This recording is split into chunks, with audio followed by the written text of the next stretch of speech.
Good morning. It is the National Day of Prayer, and on behalf of the President of the United States and the First Family, welcome to the White House.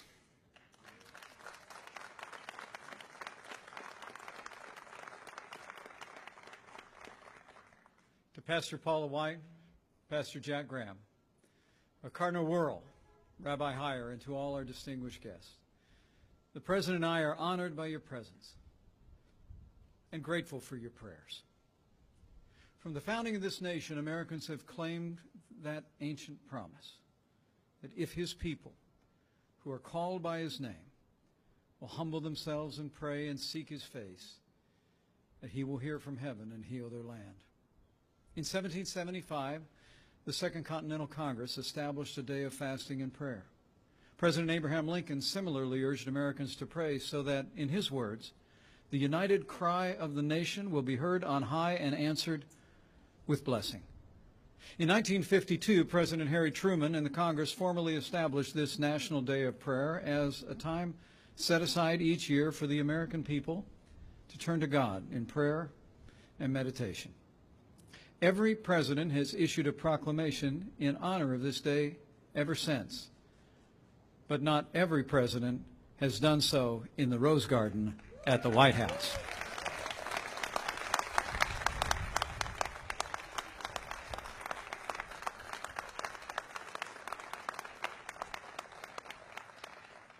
Today, our president will continue that great tradition to proclaim the importance of prayer to the American people and to reaffirm the vital role that institutions and people of faith play in our national life. Our president is a believer. He loves his family and he loves his country with an unshakable faith in God and the American people. So with gratitude for that faith and for the actions that he takes today and every day, it is now my high honor and distinct privilege to introduce to all of you the President of the United States of America, President Donald Trump. We remember this eternal truth. Freedom is not a gift from government. Freedom is a gift from God.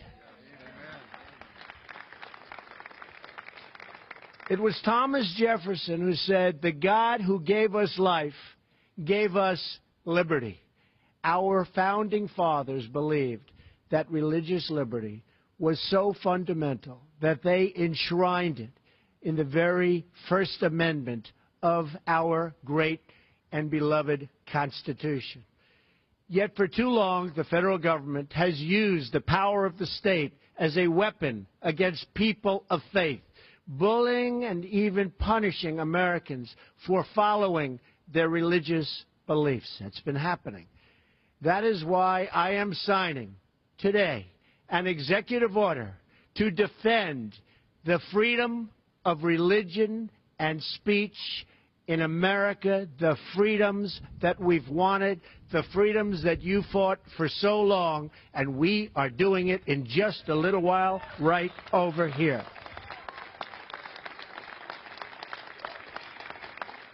Thank you. Thank you.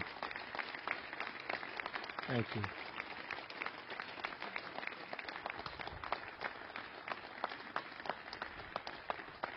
Thank you all. Thank you.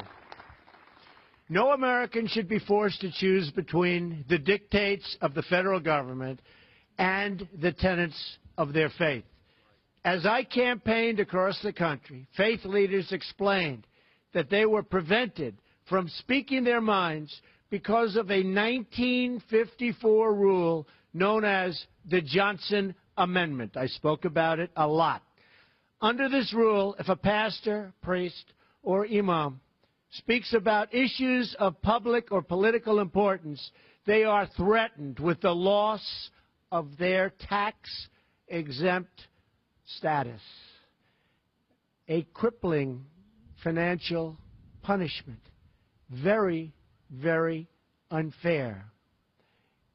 But no longer. I promised to take action if I won. If I didn't win, I gave you no promise, that's for sure.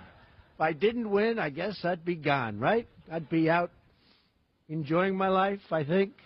but I wouldn't be helping you with the Johnson Amendment. And to this end, this financial threat against the faith community is over.